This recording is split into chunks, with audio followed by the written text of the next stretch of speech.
Assalamualaikum. Alhamdulillah bertemu lagi kita dalam bulan Ramadan tahun ni 1447 Hijrah pada tahun 2026. So awal-awal Ramadan ni saya nak mengucapkan Ramadan Karim. Samalah kita amalkan doa Allahumma barik lana fi Ramadan wa ballighna Lailatul Qadar. Maksudnya, ya Allah berkatilah kami pada bulan Ramadan dan sampaikanlah kami pada Lailatul Qadar. So insya-Allah perkongsian perkhayatan pada tahun ni adalah satu hari satu hadis berdasarkan hadis 40 Imam Nawawi. Rujukan saya adalah daripada Ustaz Zahazan Muhammad. Hari ni kita nak kongsikan hadis yang pertama, iaitu hadis yang bertajuk pahala amal bergantung kepada niat. Saya bacakan hadisnya dulu.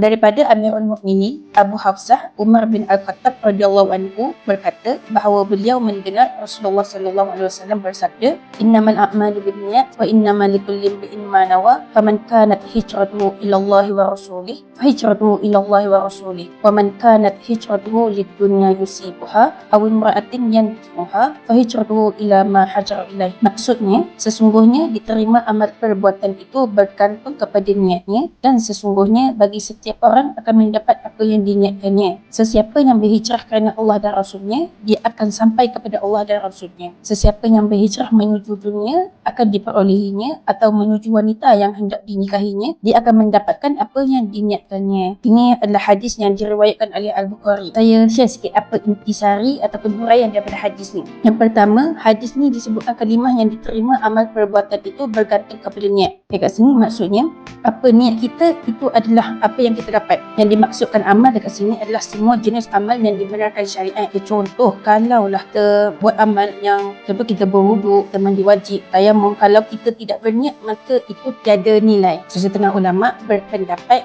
kalau kita buat ibadah tu kita tidak niat, maksudnya ibadat kita tu menjadi sia-sia, maksudnya tidak dinilai lah. Jadi kita kena ada niat. Dan amal yang tidak memerlukan niat ni ada 4, iaitu yang pertama, meninggalkan perbuatan yang haram, mengembalikan barang pinjaman, membersihkan diri daripada najis, dan juga menyampaikan pemberian atau hadiah.